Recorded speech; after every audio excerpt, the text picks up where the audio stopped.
जी कैफ 7 आज के लेक्चर का आगाज करते हैं। प्रीवियस लेक्चर में हमने चैप्टर 2 कंप्लीट कर लिया था, उसके क्वेश्चंस भी और एमसीक्यूज भी अटेम्प्ट कर लिए थे। आज हम आपको वो चीज़ सिखाने जा रहे हैं जो आपकी हर चैप्टर में काम आएगी और ख़ास तौर पे एग्जाम में ज़रूर काम आएगी। और ये वो चीज़ है जिसने ना सीखी उसके पास होने का चांस बहुत कम है। वो क्या है? How to attempt case studies. आपने केस स्टडीज़ को कैसे अटेम्प्ट करना है। और फिर आपका टेस्ट 1 हो चुका, चेक हो के आपको वापस मिल चुका, उसकी डिस्कशन अभी होनी है, तो उसकी डिस्कशन होगी। इसकी ये जो how to attempt case studies कैसे अटेम्प्ट करनी है आपने, ये चीज़ आपको मैं सिखाऊंगा। लेकिन जो डिस्कशन है ना टेस्ट की, ये हमारे टीए हैं आतिफ भाई, ये आपके साथ डिस्कस करेंगे, क्योंकि ये आपके टेस्ट वगैरह इन्होंने देखे हैं और आपकी जो वीकनेसेस हैं उनके बारे में खूबी वाकिफ़ हैं और आपको शेयर करेंगे, डिस्कशन करवाएंगे आतिफ। और केस स्टडीज़ कैसे अटेम्प्ट करनी है ये मैं आपको सिखाऊंगा, ठीक है जी। डिस्कशन में वैसे अगर आप समझें कि किसी क्वेश्चन में फर्दर उसको मजीद डिस्कस करना चाहते हैं आप, तो फिर बाद में मेरे से भी डिस्कस कर सकते हैं, कोई बाहर की बात नहीं है इसमें। अभी क्या सीखने जा रहे हैं? केस स्टडीज को कैसे अटेम्प्ट करना है। अच्छा, हमारे एग्जाम में 3 तरह के क्वेश्चन आएंगे। एक आएंगे एमसीक्यूज, एक आएंगे कंसेप्ट रिव्यू क्वेश्चन यानी रटे वाले क्वेश्चन, और एक आएंगे केस स्टडीज। मैं आपको एमसीक्यूज अटेम्प्ट करना नहीं सिखा रहा। क्यों नहीं सिखा रहा? वो तो आपको आता है। आता है कैसे करते हैं एमसीक्यूज अटेम्प्ट? एमसीक्यूज होते हैं, आपने करेक्ट ऑप्शन लिखनी होती है, पेज के दरमियान में लाइन लगाई, लेफ्ट साइड पे एमसीक्यू नंबर लिखा, राइट साइड पे करेक्ट ऑप्शन लिखी। सिर्फ करेक्ट ऑप्शन लिखते हैं कि पूरा सेंटेंस भी? सिर्फ करेक्ट ऑप्शन। देखा, एमसीक्यूज अटेम्प्ट करने आते हैं आपको, ये सिखाने की जरूरत तो नहीं। रटे वाला क्वेश्चन भी आपको सिखाने की जरूरत नहीं कि कैसे करना है, सारी जिंदगी रटे तो लगाते आए हैं और छापते आए हैं। तो इसमें क्या होता है कि आपने कोई ना कोई चीज याद की होती है, आई कैप कहता है इसको प्रोड्यूस कर दो, आप कहते हैं ये लो छाप दिया, वो भी सिखाने की जरूरत नहीं। लेकिन केस स्टडी वो चीज है जो आप ज्यादातर स्टूडेंट्स ने इससे पहले इसकी प्रैक्टिस नहीं की होती, ज्यादातर स्टूडेंट्स ने। और आई कैप के केस स्टडीज को कैसे अटेम्प्ट करना है ये उन्हें पता नहीं होता। और लॉ के पेपर में ज्यादातर स्टूडेंट्स मार भी इसी वजह से खाते हैं। अगर आप एग्जामिनर कमेंट्स देखें ना, एग्जामिनर कमेंट्स, आपको पता है एग्जामिनर कमेंट्स क्या होते हैं? क्या होते हैं एग्जामिनर कमेंट्स? जो एग्जामिनर आपके पेपर चेक, जैसे अभी ये टीए टेस्ट डिस्कस करेंगे ना आपको, तो दरमियान में समटाइम कुछ जगह पे आपको बताएंगे कि यहाँ पे स्टूडेंट ये गलतियां करते हैं। उसी तरह जो एग्जामिनर आपका पेपर चेक करता है वो भी आपकी गलतियां नोट करता रहता है, और फिर अलहदा से एक डॉक्यूमेंट एग्जामिनर कमेंट्स की शक्ल में शेयर करता है, और उसमें बताता है कि क्वेश्चन नंबर 1 में ज्यादातर स्टूडेंट्स ने क्या गलतियां की, क्वेश्चन नंबर 2 में क्या गलतियां की, 3 के पार्ट ए में क्या गलतियां की, बी में क्या गलतियां की। इनका मकसद क्या होता है? ताकि आप उन गलतियों को पढ़ें और आइंदा कम से कम ये गलतियां ना करें। लेकिन आप लोग एग्जामिनर कमेंट्स पढ़ते ही नहीं हैं, और पढ़ते हैं तो उसमें अमल भी नहीं करते, ज्यादातर पढ़ते नहीं। कितने स्टूडेंट्स हैं जो एग्जामिनर कमेंट्स पढ़ते हैं? ये देखिए कितने, 4-5, मेरा हाल है 20% स्टूडेंट्स नहीं है। एग्जामिनर कमेंट्स में जो सबसे बड़ी रीजन फेलियर की लॉ के पेपर में एग्जामिनर बता रहा है, पता क्या है? केस स्टडीज में पुअर प्रैक्टिस। स्टूडेंट्स को पता नहीं केस स्टडी को कैसे अटेम्प्ट करना है, कैसे प्रेजेंट करना है। इसीलिए आपके इस पेपर का जो सबसे बड़ा मसला है कि केस स्टडी को कैसे अटेम्प्ट करना है, हम आज इंशाल्लाह वो डिस्कस करेंगे। और अगर आपने इस अप्रोच को अच्छे तरीके से समझ के इसको फॉलो किया तो उम्मीद है, और प्रैक्टिस भी की, तो उम्मीद है कि आइंदा आपकी ये जो प्रॉब्लम है ये कम हो जाएगी, ठीक है। और अगर अच्छी प्रैक्टिस करेंगे तो हो सकता है बिल्कुल ही खत्म हो जाए। तो आज हम 3 तरह के पेपर में क्वेश्चन आएंगे, एमसीक्यूज, रिप्रोडक्शन, केस स्टडी। हम अभी क्या सीखने जा रहे हैं? केस स्टडी को कैसे, how to solve case study of company law. ये अप्रोच आपकी बुक के शुरू के 2-3 सफ़े के बाद आपको नजर आ जाएगी, ठीक है। ये वही पेज है जो आपकी बुक में भी है। तो सबसे 2 स्टेप्स में केस स्टडी सॉल्व करनी है। पहले केस स्टडी को पहचानना है कि ये केस स्टडी है कि नहीं, और फिर दूसरे नंबर पे उसको सॉल्व करना है। यानी पहला काम क्या है? उसको केस स्टडी। पहले तो बहुत से स्टूडेंट को ये प्रॉब्लम होती है कि सर ये क्वेश्चन रिप्रोडक्शन का है कि केस स्टडी का है, तो उसके पहले हम फिर ये पहचानना सीखते हैं। निशानियां क्या है, कैसे पता चलेगा कौन सा क्वेश्चन केस स्टडी का है? कह रहा है following are some hints to identify case studies. आपको कुछ हिंट बता देते हैं कि केस स्टडीज कैसे पहचानेंगे आप। पहला, usually A case study consist of long paragraphs while A question of reproduction consist of 2 or 3 lines. क्या कह रहा है कि जो बड़ा क्वेश्चन होगा पेपर में वो केस स्टडी का होगा, और जो छोटे 2-3 लाइनों के क्वेश्चन होंगे वो रिप्रोडक्शन के होंगे, और जिन क्वेश्चंस के आगे ABCD लिखा होगा वो एमसीक्यूज होंगे। एमसीक्यूज होंगे। तो बड़ा क्वेश्चन है तो मतलब केस स्टडी है, और छोटा क्वेश्चन है 2-3 लाइनों का तो मतलब रिप्रोडक्शन है। लेकिन ये 90% रूल है 100% रूल नहीं है। बाज़ औक़ात ऐसा होता है कि स्टूडेंट को झटका देने के लिए क्वेश्चन बड़ा पैराग्राफ की शक्ल में होता है, एंड में कहता है please explain following concept, doctrine of corporate personality, a separate legal status. ठीक है, इसको एक्सप्लेन कर दो। ठीक है, प्लीज ABC एक कंपनी है जो कि अपने आप को रजिस्टर कराना चाहती है लिमिटेड का लफ्ज लगाए बगैर। ये सारी कहानी पर एंड में क्या लिखा बताइए, वो कौन सी कंडीशन है जो उसको पूरी करनी पड़ेगी। तो बज़ाहिर लगता है ऐसे जैसे केस स्टडी है, पैरा बड़ा क्वेश्चन है, एंड पे रिक्वायरमेंट क्या है, एसोसिएशन नॉट फॉर प्रॉफिट की कंडीशन बताओ। तो बाज़ औक़ात ऐसा, लेकिन मोर देन 90% केसेस में ये रूल चलेगा। कौन सा रूल, कि बड़ा क्वेश्चन है तो केस स्टडी और छोटा क्वेश्चन है तो रिप्रोडक्शन का क्वेश्चन। ये पहला आपको फर्क बताया पहचानने के लिए, जैसे आप पहचान लेंगे ये केस स्टडी का क्वेश्चन है कि रिप्रोडक्शन का। दूसरा फर्क, usually case study gives us specific information about A company and are some discussion or arguments by its member or directors. Case will specify names of company members director. जब कभी question के अंदर किसी company का नाम आ जाए, उसके director members का नाम आ जाए और आपस में उनकी कुछ गुफ्तो शुनीद हो रही हो, क्या हो रही हो, गुफ्तो शुनीद हो रही हो। एक कंपनी के डायरेक्टर का ये कहना है, मेंबर कहता है नहीं नहीं नहीं ऐसे है, कंपनी कहती है नहीं नहीं नहीं ऐसे है, फिर आपसे कहेगा बताओ बताओ बताओ कि कैसे है। तो जब आपसे ये पूछे, पहले दोनों का नाम बताएं, कंपनी का नाम, डायरेक्टर वगैरह के नाम, मेंबर्स के नाम, और फिर दोनों के आर्गुमेंट्स हों। एक बंदे का पॉइंट ऑफ व्यू कुछ और है, दूसरे बंदे का पॉइंट ऑफ व्यू कुछ और है, और आपसे कहे करो फैसला कौन सही है कौन गलत। तो ये भी केस स्टडी की निशानी है। तो इसका मतलब है जब कभी नेम्स आ जाएंगे क्वेश्चन में और जब कभी स्टेटमेंट्स या आर्गुमेंट्स आ जाएंगे पार्टीज के, वो केस स्टडी है। ओके सर, लेकिन अगेन हार्ड एंड 100% रूल नहीं है।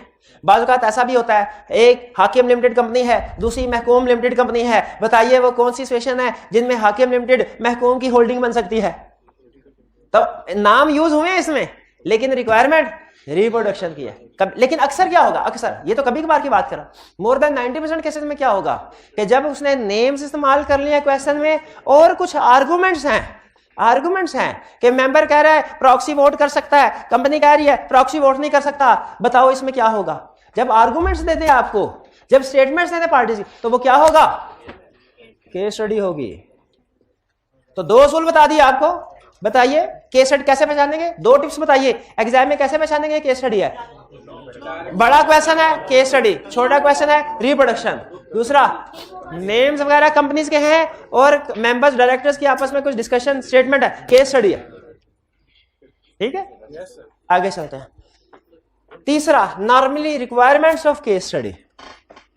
Usually requirement of case study asks you, case study की रिक्वायरमेंट में क्या होगा, कभी कहेगा एनालाइज द, ये वर्ड यूज करेगा। जब वर्ड आ जाए केस स्टडी रिक्वायरमेंट में, एनालाइज द सिचुएशन, तो समझ ले एनालाइज करना है, एनालिसिस करना है, केस स्टडी है। एनालिसिस करना है तो केस स्टडी है। जब कहे कमेंट करें, एडवाइस करें वेदर स्टेटमेंट या प्रपोजल कंपनीज एक्ट के मुताबिक है कि नहीं, कमेंट करें, एडवाइस करें ये कंपनीज एक्ट के मुताबिक है कि नहीं, तो इसका क्या मतलब है, केस स्टडी है। तीसरा, बताइए क्या कोर्स ऑफ एक्शन आप लेंगे इस जो भी प्रपोजल दिए हैं, कोर्स ऑफ एक्शन क्या होगा आपका इस सिचुएशन में, बताइए, तो इसका क्या मतलब हुआ, केस स्टडी है।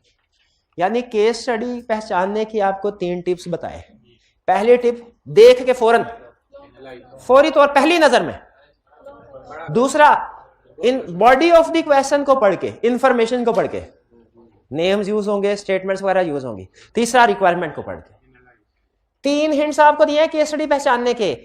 पहला हिंट कौन सा है, पहली नजर में क्वेश्चन को देख के, बड़ा क्वेश्चन है छोटा है, बड़ा तो केस स्टडी। दूसरा, क्वेश्चन को पढ़ के, क्वेश्चन के अंदर अगर नेम्स वगैरह यूज हुए हैं, स्टेटमेंट्स पार्टी की यूज हो रही हैं, वो केस स्टडी है। और तीसरा हिंट क्या है, रिक्वायरमेंट। रिक्वायरमेंट्स में अगर एनालाइज करने को कह रहा है, वो कंपनीज एक्ट के मुताबिक है कि नहीं कोई चीज, वो पूछने को कह रहा है। ठीक है, ये कोर्स ऑफ एक्शन पूछ रहा है हमसे, तो इसका मतलब क्या होगा, वो भाई केस स्टडी पहचान लें। अगर केस स्टडी पहचान लें तो आइए, अब आपके सामने आ रहा है स्टेप 2 नहीं, अभी स्टेप 2 नहीं, बल्कि अभी मैं देखना चाह रहा हूं आपको कुछ समझ आई कि नहीं आई। कैसे पता चलेगा मुझे आपको समझ आई कि नहीं, आपके सामने है इस वक्त आई कैप का मॉडल पेपर। मॉडल पेपर किस सब्जेक्ट का, कैप 7 का मॉडल पेपर है। आपने इससे पहले कैप लेवल के पेपर दिए हुए ना, कितने स्टूडेंट्स ने पेपर नहीं दिया हुआ, कोई पेपर नहीं दिया क्या, हाँ सबने दिया। एडिशनल रीडिंग टाइम पता क्या होता है, 15 मिनट पहले क्वेश्चन पेपर आपको दे देते हैं, आप कहते हैं आंसर शीट भी दो, कहते हैं आंसर शीट नहीं मिलनी अभी, क्वेश्चन पेपर पढ़ लो पहले।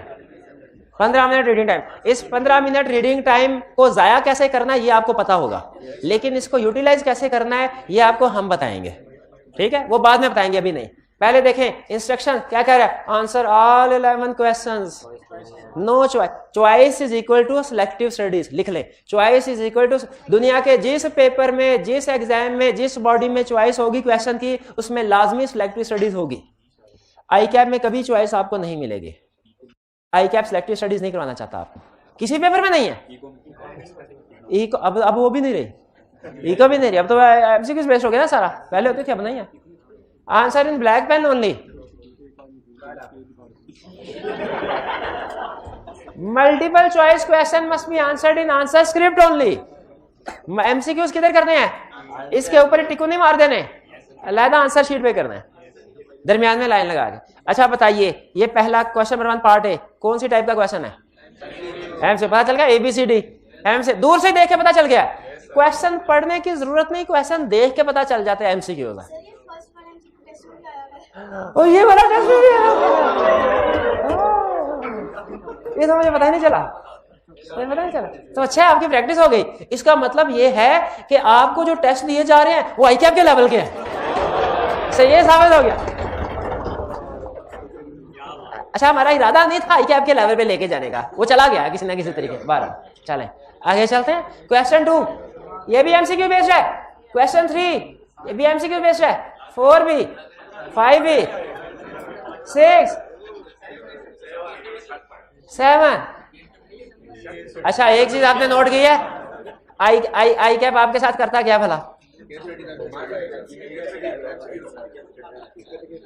आपको जो एमसीक्यूज आई कैप के स्टडी टेक्स्ट में प्रैक्टिस करवाने को कहता है ना, छोटे छोटे होते हैं और पेपर में देता है, और एक छोटी मोटी केस स्टडी के बराबर एमसीक्यूज है 1 नंबर का।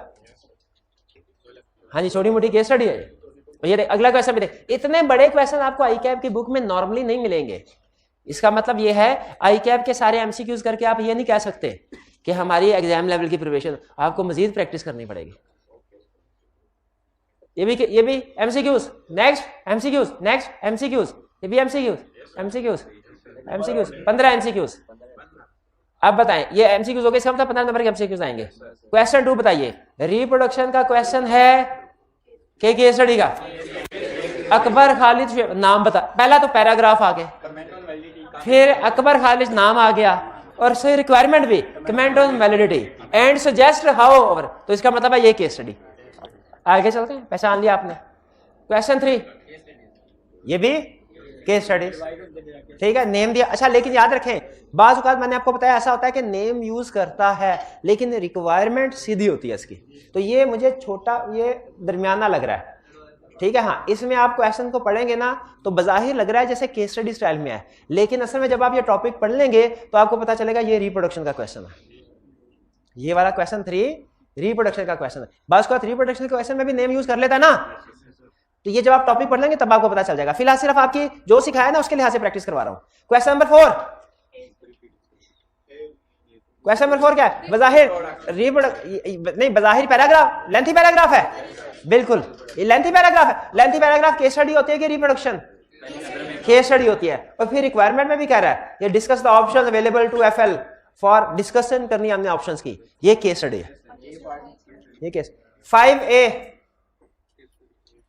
बताइए, नेम यूज कर रहा है और है भी लेंथी केस स्टडी, शाबाश। पार्ट B ये भी केस स्टडी, शाबाश, पहचानने शुरू हो गए आप। नेक्स्ट क्वेश्चन नंबर 6 बताइए, डिफरेंट पार्ट्स है, हर पार्ट में डिफरेंट पार्टीज हैं,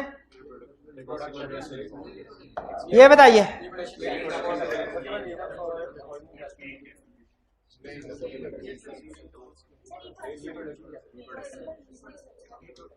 ये आपको रिप्रोडक्शन का लग रहा है, ये केस। देखिए प्रोविजंस तो आएगी, वो तो हम बाद में डिस्कस करेंगे। मैं आपसे बज़ाहिर जजमेंट कराना चाह रहा हूं। देखें आपको मैंने 3 चीजें बताई हैं, एक लेंथ ऑफ द क्वेश्चन, दूसरा information given in the question, और तीसरा रिक्वायरमेंट। इनसे अंदाजा होगा। लेंथ ऑफ द क्वेश्चन बड़ी है, ये बता रही है केस स्टडी। क्वेश्चन के अंदर इंफॉर्मेशन, नेम्स यूज हुए हैं, पार्टीज यूज हुई हैं, पार्टीज के बारे में इंफॉर्मेशन बता रहा है, इसे भी पता चल रहा है ये केस स्टडी है। ठीक है। और रिक्वायरमेंट में explain the possible reason for holding investment, यानी उसकी हमें जस्टिफिकेशन मांग रहा है। तो ये प्रोबेबली केस स्टडी का क्वेश्चन है, प्रोबेबली केस स्टडी का क्वेश्चन है। समटाइम्स अगेन वही बात करूंगा जो थोड़ी देर पहले की थी, नेम यूज करता है लेकिन रिप्रोडक्शन का क्वेश्चन होता है, लेकिन वो आप तब पहचान पाएंगे जब आप वो टॉपिक कंप्लीट कर लेंगे। अभी तो मैं फिलहाल आपको सिर्फ जो सिखाया उसकी बेस पे डिसीजन करवा रहा हूं, ठीक है। तो ये उसकी बेस पे केस स्टडी है, है भी केस स्टडी असल में। क्वेश्चन नंबर 7, हाँ ये पहचाना आपने, उसके डिफरेंट पार्ट्स है, हर पार्ट एक एक दो लाइनों का है। ये एमसीक्यू सही कह रहा है, लग रहा है, लेकिन एमसीक्यू में हर ऑप्शन के आगे मार्क्स नहीं होते भाई। हाँ वो भी 8 नंबर का एमसीक्यू, ऐसा कौन सा एमसीक्यू जो 8 नंबर का होगा? ये एमसीक्यू रिप्रोडक्शन का क्वेश्चन है। चले अब देखते हैं, आप पूछते हैं कि नहीं। क्वेश्चन नंबर 9, हाँ अब पहचानना शुरू ना। क्वेश्चन 8, सॉरी क्वेश्चन नंबर 8, ये कौन सा है? केस स्टडी, शाबाश, बड़ा क्वेश्चन है। Question number 9 part A, reproduction, हाँ जी शाबाश, 2-3 लाइनों का क्वेश्चन। और पार्ट बी, नेम यूज कर रहा है, क्वेश्चन मॉडरेट है। ये मेरा हाल है केस स्टडी का बन, हाँ केस स्टडी बिल्कुल एडवाइस करने को कह रहा है, बिल्कुल ये case study. Question 10 part A,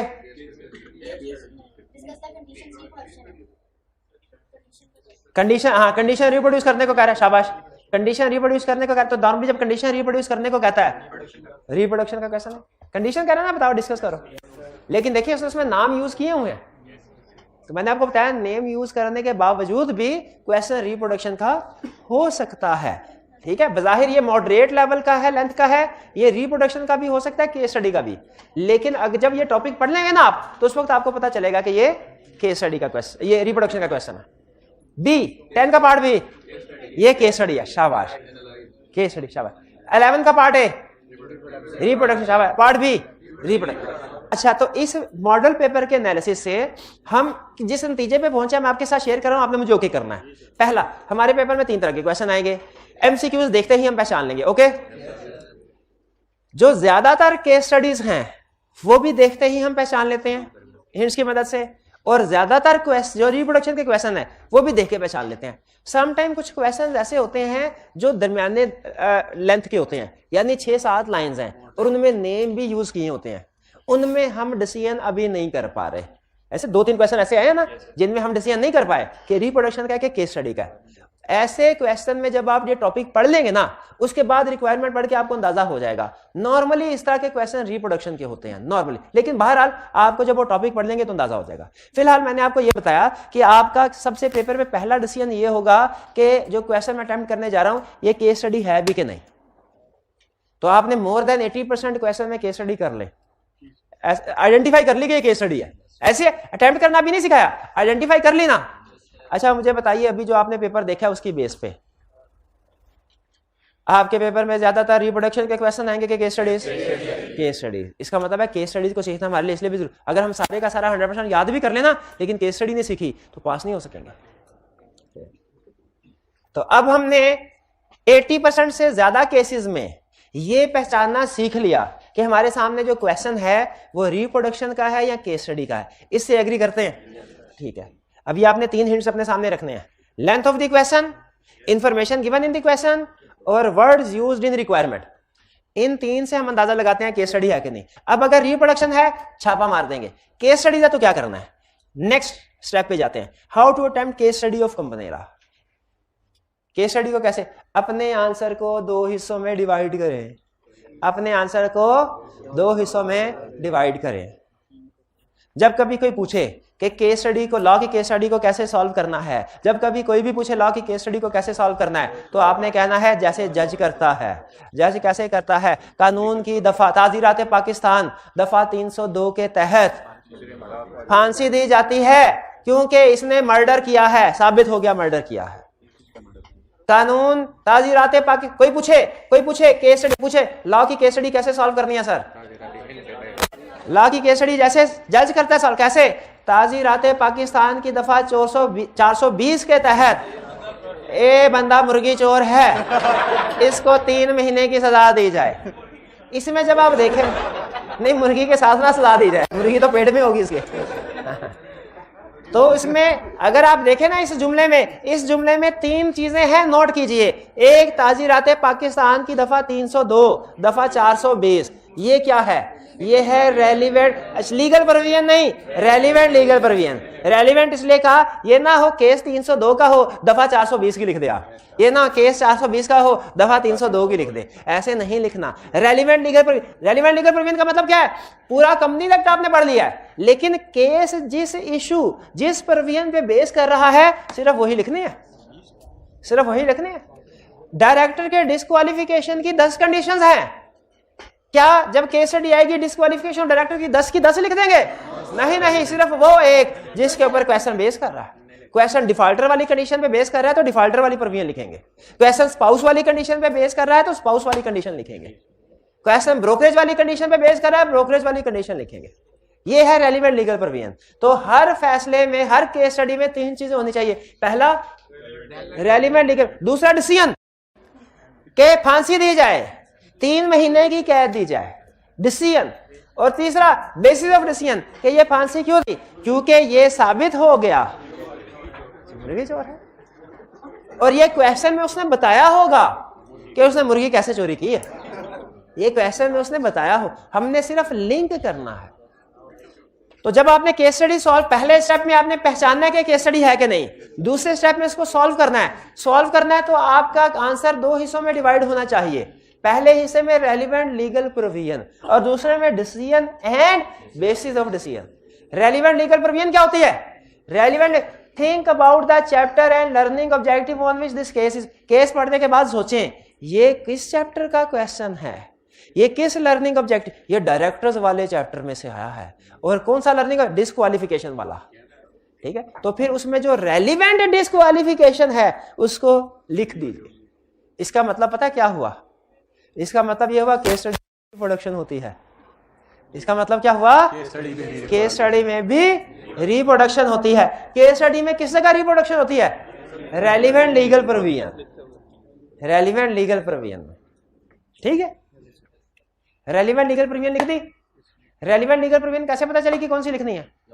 question को पढ़ेंगे तो आपको पता चला है किस चैप्टर का, किस लर्निंग ऑब्जेक्टिव का क्वेश्चन है, तो उस लर्निंग ऑब्जेक्टिव की रेलिवेंट लीगल प्रोविजन लिख देंगे। फिर उसके बाद क्या करना है? उस लीगल प्रोविजन की बेस पे फैसला करना है कि डायरेक्टर क्वालिफाइड है कि डिस्क्वालिफाइड। आप देखें डायरेक्टर इज डिस्क्वालिफाइड, ये आपका क्या है? डिसीजन। अच्छा मुझे बताइए, अभी थोड़ी देर पहले मैंने आपसे कहा एग्जामिनर कमेंट्स में सबसे बड़ी रीजन क्या बताता है एग्जामिनर फेल होने के बच्चों के? केस स्टडी की प्रैक्टिस नहीं करते, केस स्टडी वीक है। और केस स्टडी में वर्स्ट एरिया जो पुअरली परफॉर्म्ड होता है पता है कौन सा होता है? Basis of decision. Basis of decision. ज्यादातर बच्चे क्या करते हैं? सिर्फ डिसीजन लिख के कहते हैं केस सॉल्व हो गया। कहता है डिसीजन के तो मार्क्स कम होते हैं, डिसीजन का आधा नंबर है, 1.5 नंबर बेसिस ऑफ डिसीजन का है। तो आप जब डिसीजन लिखते हो, चाहे टेक्निकली आपने डिसीजन ठीक किया, लेकिन जब तक बेसिस ऑफ डिसीजन नहीं लिखेंगे पूरे मार्क्स नहीं मिलेंगे। डिसीजन तो सिर्फ ये होता है यस या नो, क्वालिफाइड के डिस्क्वालिफाइड, डिसीजन तो यही होता है ना। बेसिस ऑफ डिसीजन में बताना डायरेक्टर इज डिस्क्वालिफाइड, क्यों? Because he is defaulter of a financial institution. Director या कैसे? डायरेक्टर इज क्वालिफाइड, ये मेरा डिसीजन है, director is qualified because this disqualification applies only on listed company and this is an unlisted company. ये क्या है आगे? Basis of decision.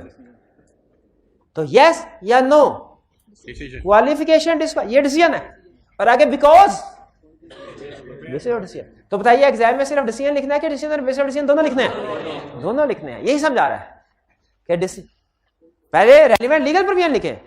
Relevant legal provision में क्या करना है? चैप्टर लर्निंग ऑब्जेक्टिव पहुंचे, reproduce that concept here but only that portion which is relevant to case, whole concept is not to be produce. सारे का सारा ये अहम चीज आपको बता रहा हूं, अभी समझ नहीं आ रही होगी। क्यों समझ नहीं आ रही? भला अभी आपको लग रहा है कि आपको समझ आ रही है, और मुझे पता है कि आपको पूरी समझ नहीं आ रही। क्यों नहीं आ रही? जब तक अपने हाथ से नहीं इस अप्रोच को निकालेंगे ना, सही तरीके से ध्यान में नहीं बैठेगी। अभी तो मोटी मोटी चीजें आपको समझ में आ रही होगी। केस स्टडी पहचाननी है, फिर उसके बाद एक हेडिंग देनी है रेलिवेंट लीगल प्रोविजन और एक basis of decision and bases of decision. ये सिर्फ आपको अभी तक इतना ही समझ आ रहा होगा। लेकिन जब आप इसको क्वेश्चन को सॉल्व करेंगे ना, तब आपको पता चलेगा कि मैंने बात कही थी कि रेलिवेंट लीगल प्रोविजन लिखनी है, सारे का सारा कंसेप्ट प्रोड्यूस नहीं करना, सिर्फ जो केस है रेलिवेंट, इसका मतलब क्या है।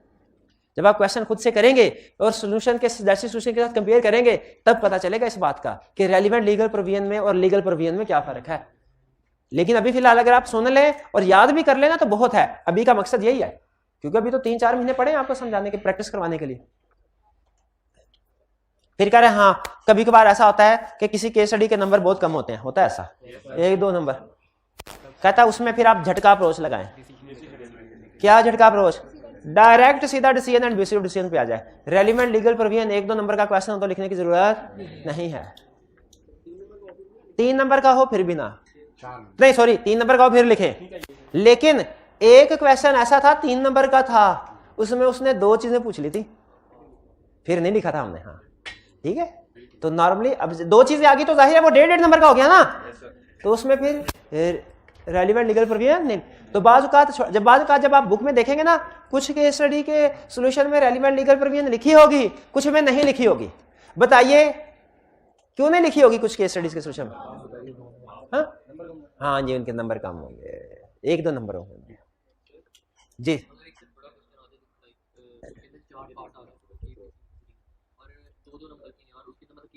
एक बड़ा क्वेश्चन आ गया, उसके अंदर 4 पार्ट है 2-2 नंबर के, तो आपको रेलिवेंट लीगल प्रोविजन लिखने की जरूरत नहीं है। डायरेक्ट डिसीजन लिखें और बेसिस ऑफ डिसीजन लिखें, ये काफी है। ठीक है जी, ये बात समझ आ गई। You can omit this part if marks are 2 or less, if marks are less, for example 2, अगर 2 या उससे कम है तो फिर ये वाला पार्ट कौन सा? डिसीजन में क्या लिखेंगे? सबसे पहले डिसीजन लिखे, डिसीजन का यस है या नो है या क्वालिफाइड या डिसक्वालिफाइड, या वो पूछेगा ये स्टेटमेंट बताओ कंपनीज एक्ट के मुताबिक है कि नहीं, हम कहेंगे yes this is in accordance with Companies Act, या लिखेंगे no this is not in accordance with Companies Act. ये हमारा डिसीजन है। फिर उसके बाद गिव रीजंस है, ये है वो चीज जो आपको सीखते सीखते टाइम लगेगा और लिखना पड़ेगा। ये चीज जो है ना, गिव रीजन या बेसिस ऑफ डिसीजन, लिखे बगैर, रिटन प्रैक्टिस के बगैर नहीं आ सकती, कंफर्म है। बाकी की चीजें सुनने में आपको समझ आ गई होगी, लेकिन ये जब तक रीजंस लिखना सीखेंगे नहीं तब तक नहीं आएगा। रीजन का मतलब क्या है? रीजन का मतलब है कि जो क्वेश्चन के अंदर उसने इंफॉर्मेशन दी है, जैसे पार्टीज का नाम यूज किया है, रिलेशंस बताए हैं, डेट्स बताई होती हैं, बाजू का तो उसने बताया था 1 अप्रैल, फिर 30 दिन हमने काउंट करने होते हैं, 45 दिन, 60 दिन। आपने क्वेश्चन के अंदर जो इंफॉर्मेशन गिवन दी हुई है उसको आपने रेलिवेंट लीगल प्रोविजन के साथ रिलेट करना है, और फिर सबसे अहम चीज बैड में लिखी है, this is the real skill which requires practice. ये आपको 2-4 दिन में स्किल नहीं आएगी, इसमें आपको महीना जरूर लगेगा प्रैक्टिस करने में, रीजन यानी बेसिस ऑफ डिसीजन लिखने में। लेकिन हम आइंदा जब भी प्रैक्टिस करेंगे ना, तो मैं वक्तन फवक्तन आपसे जो केस स्टडी डिस्कस करूंगा वो इस अप्रोच के मुताबिक करूंगा। इससे पहले इस अप्रोच के मुताबिक डिस्कस नहीं करता था, लेकिन अब आइंदा जो केस स्टडीज होंगी ना, मेरी कोशिश होगी डेली बेसिस पे कम से कम 1-2 केस स्टडी जरूर आपके साथ जो डिस्कस करूँ ना असाइनमेंट में, वो इस फॉर्मेट के मुताबिक हो, ताकि आपको पता चले कि आपने इसको कैसे अप्लाई करना है। ठीक है जी। और एंड पे आखिरी चीज लिखी है, स्टूडेंट आगे कहता है क्या सर ये हेडिंग देना जरूरी है, इंफॉर्मेशन होना जरूरी है, रेलिवेंट लीगल प्रोविजन लिखनी चाहिए, डिसीजन भी होना चाहिए, बेसिस ऑफ डिसीजन भी होना चाहिए, लेकिन इनकी हेडिंग हो ये लाजमी नहीं है। हेडिंग के बगैर भी आप, लेकिन हेडिंग देना बेहतर है। मेरी रिकमेंडेशन है कि आप हमेशा हेडिंग दिया कीजिए। लेकिन ये भी आपको बताता चलूं, ICAP का जो सजेस्टेड सॉल्यूशन होता है उसमें नॉर्मली हेडिंग्स नहीं होती, इसका मतलब है हेडिंग के बगैर भी एक्सेप्टेबल है, लेकिन हेडिंग के बगैर थोड़ा मसला हो जाता है, आपको पता नहीं चलेगा रेलिवेंट लीगल प्रोविजन कहां खत्म हुई और decision and bases of decision कहां से शुरू हुए, बाजू का मिक्स हो जाती है चीजें, तो इसीलिए हेडिंग दे देना हमेशा बेहतर है। तो कुछ समझ आया आपको केस स्टडी को कैसे सॉल्व करना है? तो बताइए केस स्टडी को सॉल्व करने के 2 स्टेप्स क्या है? स्टेप नंबर 1 में क्या करना है? पहचानना है कि पहले ये केस स्टडी का क्वेश्चन है भी कि नहीं, और फिर अगर केस स्टडी का क्वेश्चन, कैसे पता चलेगा केस स्टडी का क्वेश्चन है? लेंथ ऑफ द क्वेश्चन से, क्वेश्चन के अंदर जो इन्फॉर्मेशन दी है उससे, और रिक्वायरमेंट से। और जब पता चल गया ये केस स्टडी है, फिर क्या करना है? फिर 3 चीजें लिखनी है। क्या? Relevant legal provision, decision, basis of. इसमें सबसे ज्यादा प्रॉब्लम आपको किस में होगी? बेसिस ऑफ डिसीजन लिखने में। लेकिन अगर आप रोज के 2-2, 3-3 केस स्टडी भी सॉल्व करते गए ना, तो महीने के अंदर अंदर आप एक्सपर्ट हो जाएंगे केस स्टडीज को अटेम्प्ट करने के। लेकिन अगर आप प्रैक्टिस करते रहे तो, वरना नहीं। कोई क्वेश्चन पूछना चाहते हो तो पूछ लीजिए। जी जी जी जी।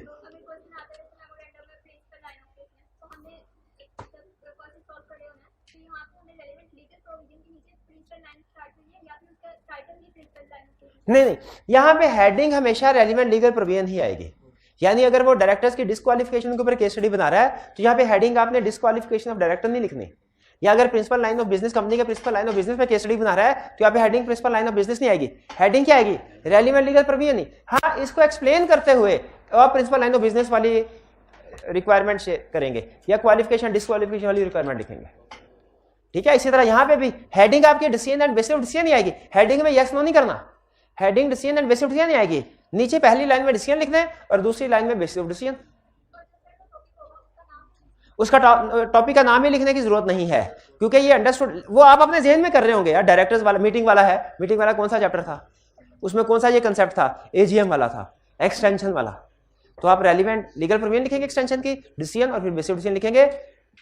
लर्निंग ऑब्जेक्टिव का टाइटल या चैप्टर का टाइटल लिखने की जरूरत नहीं है, वो सिर्फ आपको ये पहचानने के लिए आपने सोचना है, सिर्फ इसलिए ताकि आप करेक्ट जगह पे जा सके। क्योंकि केस स्टडी अटेम्प्ट करने का जो पहला स्टेप है ना, अटेम्प्ट करते हुए, वो ये देखना है कि उसने पूछी कहां से केस स्टडी। ये जब आप ये पहचान लेते ना कि ये केस स्टडी किस चैप्टर के किस कंसेप्ट पे है तो 50% केस स्टडी सॉल्व हो जाती है उधर ही। जब आप ये डिसाइड कर लेते हैं कि केस स्टडी किस चैप्टर और किस लर्निंग ऑब्जेक्टिव से पूछी है। क्लियर हुआ? अच्छा, अब ये थी अप्रोच। आपने घर जाके इसको पढ़ लेना अप्रोच को, ताकि जब हम कल यहाँ पर में केस स्टडी डिस्कस करें ना, मैं आपसे पूछूं कि अच्छा सबसे पहले क्या करना है, तो आपको पता हो सबसे पहले पहचानना है केस स्टडी है कि नहीं। फिर मैं आपसे कहूंगा पहचानो, कैसे पता चला ये केस स्टडी है। फिर दूसरा मैं आपसे नेक्स्ट क्या करना है, फिर आप कहेंगे सर नेक्स्ट हमने ये सोचना है किस चैप्टर के किस लर्निंग ऑब्जेक्टिव से है। मैं फिर आपसे पूछूंगा बताओ किस चैप्टर से है। आप कहेंगे सर ये तो बहुत आसान है, जो चैप्टर चल रहा है उसी में से केस स्टडी पूछनी है हमें। मैं कहूँगा बिल्कुल ठीक है, लेकिन ये बताओ लर्निंग ऑब्जेक्टिव कौन सा है, उस पर आपको थोड़ा सा सोचना पड़ेगा। फिर आप कहेंगे सर ज्यादातर केसेस में तो जो लर्निंग ऑब्जेक्टिव आपने आज या कल पढ़ाया है वही होगा, तो मेरे ख्याल में ये लर्निंग ऑब्जेक्टिव। मैं कहूँगा बिल्कुल ठीक। अब बताओ रेलिवेंट लीगल प्रोविजन क्या है। आप कहेंगे सर ये अभी याद नहीं की हुई, अभी तो कल ही पढ़ाया, ये अभी याद नहीं की हुई, और वो आपको साथ ही साथ याद करनी पड़ेगी। फिर डिसीजन और बेसिस ऑफ डिसीजन के ऊपर हमारे आर्गुमेंट्स होंगे। सबसे ज्यादा आप इसके ऊपर फंसेंगे शुरू के दिनों में, शुरू के 8-10 दिन में, बेसिस ऑफ डिसीजन कैसे लिखना। लेकिन ये याद रखें प्रैक्टिस से आएगी, लिखने से, पढ़ने से नहीं पता चलेगा बेसिस ऑफ डिसीजन कैसे करना है। लिखने से, जब तक रिटन फॉर्म में केस स्टडीज नहीं करेंगे। जी नहीं, रेलिवेंट लीगल प्रोविजन और बेसिस ऑफ डिसीजन सिमिलर नहीं है। अब सुनिएगा, रिलेटेड है, रिलेटेड है, सिमिलर नहीं है।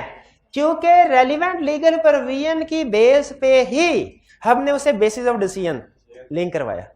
अच्छा मुझे ये बताइए, जब किसी मुजरिम ने किसी दूसरे को कत्ल किया होता है, ठीक है, कानून की किताब में लिखा है अगर एक बंदा किसी दूसरे को कत्ल करेगा उसे फांसी की सजा सुनाई जाएगी। कानून की किताब में ये लिखा है। जज के सामने केस है जिसमें असद ने बिलाल को कत्ल कर दिया, तो अब यहां पे क्या ये वही लीगल प्रोविजन हो गई है?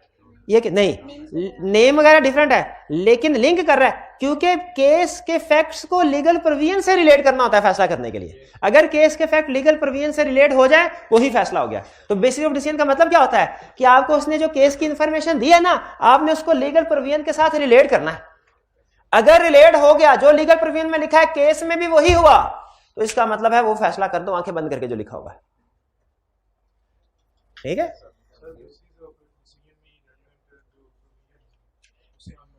बेसिस ऑफ डिसीजन में रेलिवेंट लीगल प्रोविजन नहीं आएगी, लेकिन बेसिस ऑफ डिसीजन में रेलिवेंट लीगल प्रोविजन से लिंक क्रिएट होगा।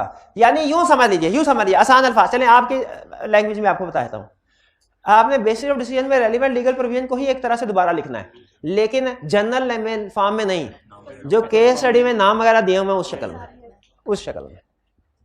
क्लियर हो गया? अगर केस स्टडी में लिखा हुआ है defaulter of a bank is defaulter of financial institution is disqualified for appointment of the auditor, तो आपने नीचे क्या लिखना है? Mister A is defaulter of BCD bank limited, therefore he is disqualified for appointment as director. यानी वही relevant legal provision, लेकिन question की गिवन इंफॉर्मेशन को यूज करते हुए। भी बात समझ आई? ये है हमारी केस स्टडी कैसे सॉल्व होगी। क्लियर? चलिए, ये तो था हमारा how to attempt case study.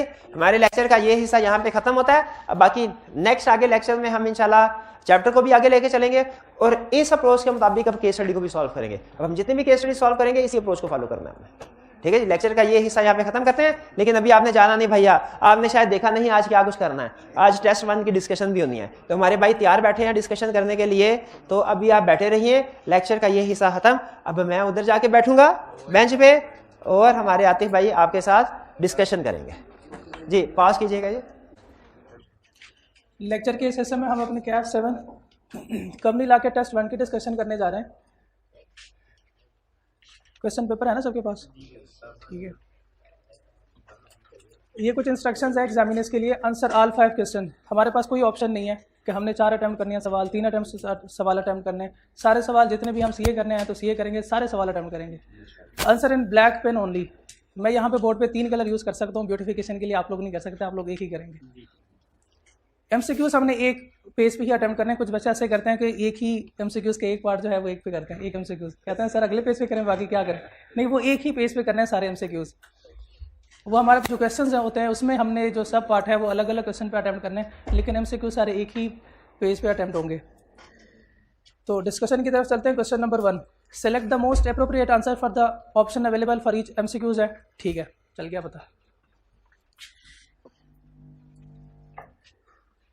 MCQs number 1, a public limited company must have, बताना आप लोगों ने, मैं पढ़ के आया लेकिन आप लोगों ने फिर भी बताना है। A public limited company must have at least black members, 7 members, 10, 3 और 20। नहीं, इसने बताया तो नहीं है कि लिस्टेड है अनलिस्टेड है। हाँ, तो एटलीस्ट तो वो पब्लिक अनलिस्टेड में तो 3 है, पब्लिक लिस्टेड में तो 7 है, वो भी एटलीस्ट है। हाँ, उसने कुछ नहीं बताया कि पब्लिक लिस्टेड है अनलिस्टेड है, तो 7 और 3 में हमारे पास जो मिनिमम है वो 3 है कि 3 मेंबर होंगे। हाँ जी, एग्जैक्टली। मोस्ट अप्रोप्रिएट हमने देखना है, करेक्ट हमने देखना, करेक्ट दोनों है लेकिन मोस्ट अप्रोप्रिएट जो है वो 3 है। प्राइवेट कंपनी का आ जाए और single member other than single member अपनी नाम बताया तो फिर 1 करेंगे, 6 मिनिमम। नहीं, एसएमसी वो बताएगा कि अदर देन, जब वो कहेगा कि प्राइवेट कंपनी है तो फिर हमने 2 करने हैं, अदरवाइज एसएमसी। जिस तरह से साइलेंट था इसमें तो हमारे पास पब्लिक कंपनी में 2 कंपनीज हैं, लिस्टेड है और अनलिस्टेड है। सिंगल मेंबर कंपनी या तो सिंगल होगी या प्राइवेट कंपनी होगी, other than single member company. Private company चाहे वो लिस्टेड है, प्राइवेट अगर वो लिस्टेड है या अनलिस्टेड है, दोनों सूरतों में 2 ही है। प्राइवेट कंपनी अगर कब है, ठीक है, ठीक है। तो ये प्राइवेट जो है उसमें 2 है, 2 मेंबर। इस तरह पब्लिक में ना लिस्टेड अनलिस्टेड 2 ऑप्शन थे, इसमें साइलेंट था तो हमने 3 कंसीडर किया। इस तरह प्राइवेट में भी 2 है ना, सिंगल मेंबर अदर में, तो फिर single member company 1। Number 2, members of a private company, private limited company are not allowed transfer of share. ठीक है, वो नहीं कर सकते। नहीं, नॉट अलाउड और रिस्ट्रिक्टेड में फ़र्क है। नॉट अलाउड का मतलब है वो कभी भी नहीं कर सकते, लेकिन रिस्ट्रिक्शन में ये है कि कुछ कंडीशंस हैं। हाँ जी, ये तो सीधा सीधा क्या, are allowed to transfer of shares. C, are restricted from transferring their share by articles. हाँ ठीक है, नन ऑफ दीज। इसमें हमारा ऑप्शन करेक्ट कौन सा है? C option.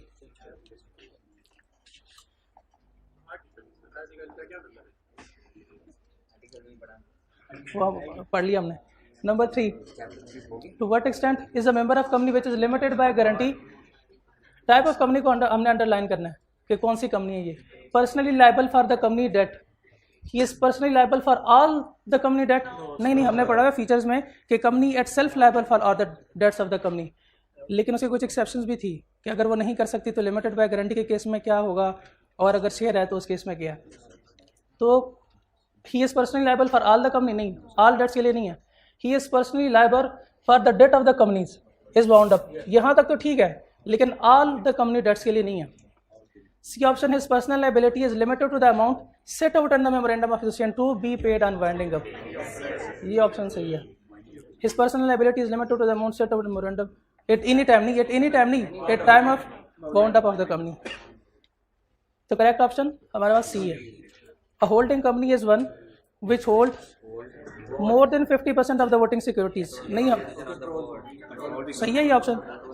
Control the composition of the board, C, both A and B. D ना, C option जो है वो करेक्ट है, बोथ ए एंड बी।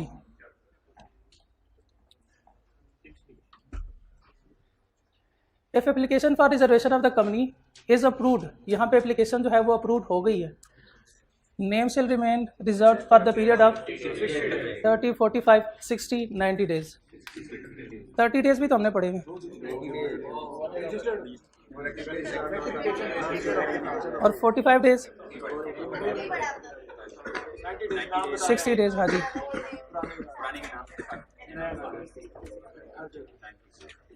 ठीक है। एमसीक्यूज खत्म हो गए हमारे, सवाल शुरू हो गए। Question number 2, state briefly the restrictive conditions under which a private company is incorporated. कोई कंडीशंस हमने पढ़ी है? कितनी कंडीशंस थी? 3। कौन कौन सी? Restrict number of members up to 50, ठीक है। Right to transfer it share, prohibit invitation to general public, ठीक है, ठीक है। SL company limited by guarantee having a share capital, limited by guarantee having a share capital, underline कर रहे हैं आप। Has been incurring losses for the last 3 साल से खसारे में जा रही है ये company. Initially SL had 4 directors A, B, C and D. On 1 July 2019 C had transfer all his share to D. C जो है उसमें चलाक निकला होने का, पहले भी खसारे में जा रही है कंपनी, तो दफ़ा करो, शेयर सेल करो आगे। On 1 March 2020 A, B and D decided to wind up the company voluntarily. इसलिए उसको छोड़ें, ये क्या है ये हम आगे जाके पढ़ेंगे। Explain the liability of A, B, C and D. Reproduction का सवाल है ना हमारा, केस स्टडी है। केस कैसे पता चला केस स्टडी है? अभी तो हमने पढ़ा है कि नाम वगैरह जिसमें है तो वो हमारी केस स्टडी होती है, ठीक है। अच्छा, इसमें हमने लिखना क्या था? लायबिलिटी। चारों लायबल है? चारों लायबल नहीं है, क्योंकि कंपनी तो वो वाइंड अप कर रहे हैं, तो लायबल नहीं है,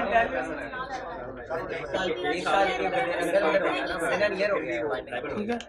यानी आप ये कहना चाह रहे हैं इनडायरेक्टली कि इसके 2 प्रोविजन लीगल प्रोविजन बनेंगे।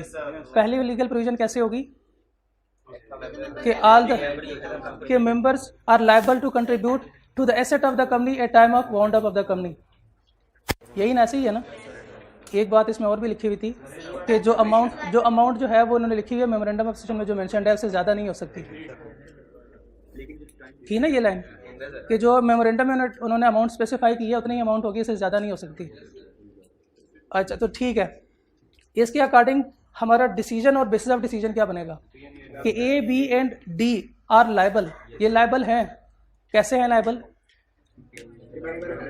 हाँ जी, लिमिटेड बाय गारंटी, जितना उन्होंने एग्री किया था वो, जी बिल्कुल, वो के लायबल होंगे। लेकिन सी के लिए क्या प्रोविजन है?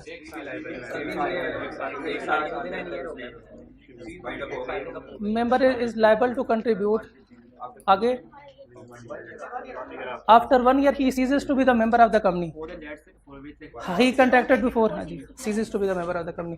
तो सी की लायबिलिटी कितनी बनेगी? 1 साल के लिए, तो 1 साल पूरा हो नहीं रहा यहाँ पे। 2019 और 20, जुलाई, अगस्त, सितंबर, अक्टूबर, नवंबर, दिसंबर, जनवरी, फेब, 8 महीने। अभी 8 महीने हुए हैं।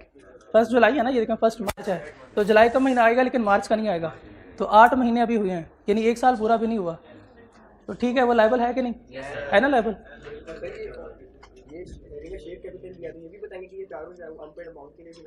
जी जी, अनपेड अमाउंट के लिए, क्योंकि ऑल अमाउंट के लिए तो वो लायबल है ही नहीं ना। ये क्वेश्चन क्लियर हो गया?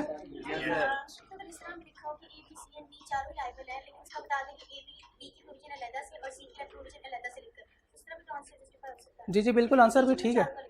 डिसीजन जो है उसमें प्रोविजन में भी आपने दोनों प्रोविजन लिखनी है, और डिसीजन भी इकट्ठा अगर आप चारों का देते हैं तो कोई इशू नहीं है, आप दे सकते हैं। लेकिन आपने उसने ये कहना है कि ए, बी और डी जो है वो किस लिए लायबल है, किस बेसिस पे लायबल है, और जो मिस्टर सी है मेंबर, वो इस साल की जो उसकी क्वालिफिकेशन या जो भी क्राइटेरिया उसके लिए है वो कंडीशन उस पर अप्लाई हो रही है कि 8 महीने हुए अभी, साल पूरा नहीं हुआ, इसलिए वो स्टिल लायबल है। Under the provision of the companies act 2017 list the circumstances under which Mahkoom limited, नाम आ गया, ये केस स्टडी है, महकूम लिमिटेड हाकिम नहीं, अभी तो हमने पढ़ा है कि जिस, अच्छा, यानी अच्छा, ठीक है, ये रिक्वायरमेंट भी, अच्छा, रिक्वायरमेंट भी हमने देखनी होती है कि क्या रिक्वायरमेंट जो है वो रिप्रोडक्शन के है या केस स्टडी के हैं। तो कौन से सर्कमस्टांसेज है जिसमें Mahkoom limited deemed to be considered of Hakim limited? 50% of voting securities of Mahkoom limited is held by Hakim limited. 2 नंबर का सवाल है, इसके लिए लीगल प्रोविजन लिखनी चाहिए कि नहीं? नहीं, सीधे ही रिप्रोडक्शन का सवाल है, हम सीधे ही लिखते हैं, ठीक है। और दूसरा पॉइंट कौन सा है? Control the composition of board of director, ठीक है। KRL होल्ड, ये क्लियर हो गया। KRL hold 60% share out of total paid up capital of another public company name NSL। सवाल यहाँ तक अगर हो तो इसका क्या मतलब है? नहीं, अभी हमने इसकी रिक्वायरमेंट तो पढ़ी नहीं कि रिक्वायरमेंट में क्या, रिक्वायरमेंट पहले पढ़ लें कि रिक्वायरमेंट क्या। Explain the relationship with each other and company, यानी इनका NSL और KRL जो है, इन दोनों के दरमियान क्या रिलेशनशिप है? NSL KRL जो है वो होल्ड 60% वोटिंग सिक्योरिटीज होल्ड कर रही है NSL की। NSL is the subsidiary of KRL। बस आप स्टूडेंट ने इतना ही जवाब लिखा था,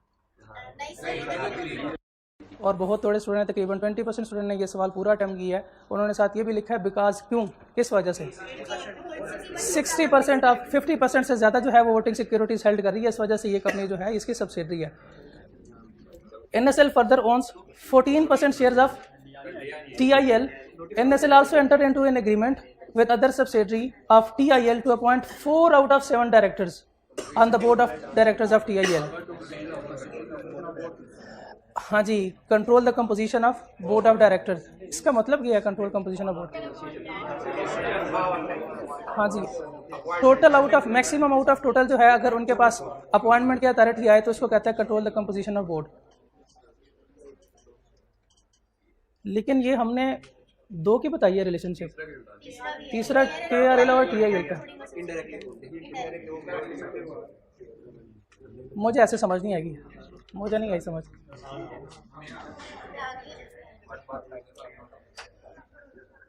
एक है KRL और NSL, इन दोनों में क्या रिलेशनशिप है? किस वजह से? 60% वोटिंग सिक्योरिटीज। अच्छा, एक कंपनी और है TIL, इसके साथ किन बेसिस पे जो है रिलेशनशिप है, और कितने मेंबर जो है वो अपॉइंट कर रहे हैं? 4 आउट ऑफ 7। एक कंसेप्ट हम पढ़ते थे मैथ में, A is equal to B, B is equal to A, A is equal to B, B is equal to C, then A is equal to C. ये हाँ जी, अच्छा, तो ठीक है। उनके लिए फिर जो बायस है उनके लिए ये है कि जो इसकी सब्सिडियरी है और ये इसकी सब्सिडियरी है, तो ये इनडायरेक्टली जो है वो कंट्रोल कर रहा है। ये इसकी सब्सिडियरी है, ये इसकी सब्सिडियरी है, तो ये जो है इसकी सब्सिडियरी बन जाएगी। इनडायरेक्टली इसको होल्ड कर रहा है, इसके होल्डिंग, इस कंपनी के होल्डिंग को ये कंपनी होल्ड कर रही है, तो ये तो इसकी होगी ना subsidiary.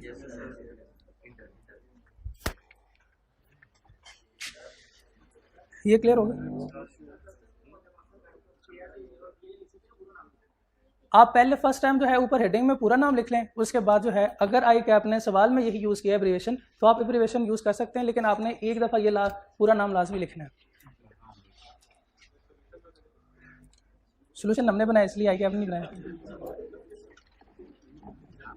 Question number 4, organization working for, लोगों के फ़ायदे के लिए काम कर रही है, माशरे के लिए। ऑफर नीड प्रोटेक्शन, हाँ ठीक है, होना भी चाहिए, उनके कोई नाम दें क्योंकि अच्छा काम कर रही है। However these are certain condition, there are certain conditions subject to the fulfillment of which an exemption may be granted to entity from using the word limited to। नाम बनाना इतना आसान थोड़ी है, कोई अच्छे काम उन्होंने किए होंगे ना, तो अब वो कौन से कंडीशंस है जिनकी वजह से आल्सो हमने ये भी कंडीशंस भी बताने हैं, एंड ये भी also specify the authority who may grant exemptions. तो पहले हमने कंडीशंस बताने हैं। कंडीशन कितने कंडीशंस हैं? मर्ज कितने? 4। तो 4 ही कंडीशन, 3 कंडीशन लिख लेते हैं, एक जो है वो अथॉरिटी बता देते हैं, बस। नंबर काटा हुआ है ना, क्योंकि आपने ऐसे किया होगा, तो 1 पॉइंट का 1 नंबर नहीं है, 1 पॉइंट का आधा नंबर है। 5 कंडीशन आपने 5 वो लिखने थे, 7 अथॉरिटी भी बतानी थी। अच्छा, ये गलती हो गई, फिर बाद में एडजस्ट कर लेंगे। तो 5 पॉइंट कौन से हैं? नहीं याद? ठीक है, ये सवाल क्लियर हो गया। आखिरी क्वेश्चन हमारा, promoter of the company had engage a corporate lawyer for the incorporation of company, the terms of which were agreed before the work on incorporation commenced. उसने कुछ टर्म्स एग्री किए होंगे, अभी काम कंपनी जो है वो इनकॉर्पोरेट नहीं हुई। ज़ाहिर उन्होंने एंगेज किया तो उन्होंने यही कहा होगा कि भाई आप ना ये कंपनी के इनकॉर्पोरेशन में हमारी मदद करें। The promoters did not settle the lawyer fee, fee pay नहीं की। ये कौन सा कंसेप्ट है हमारा? सेपरेट लीगल स्टेटस वाला है या प्री इनकॉर्पोरेशन कॉन्ट्रैक्ट है? प्री इनकॉर्पोरेशन कॉन्ट्रैक्ट है, जिसमें अगर तो वो पहले से उन्होंने एग्री कर लिया था, अभी कंपनी इनकॉर्पोरेट नहीं हुई, कंपनी जो है वो इनकॉर्पोरेट नहीं हुई, उससे पहले जितने भी टर्म्स उन्होंने एग्री किए हैं उसके लिए वो पर्सनल लायबल है, कंपनी उसके लिए लायबल नहीं है। ठीक हो गया। और इस सवाल में बहुत ही पुअर परफॉर्मेंस, नहीं 90% नहीं, तकरीबन कोई 50-50 थी। ठीक है, आज की डिस्कशन यहाँ पे ख़त्म करते हैं। अल्लाह हाफिज़।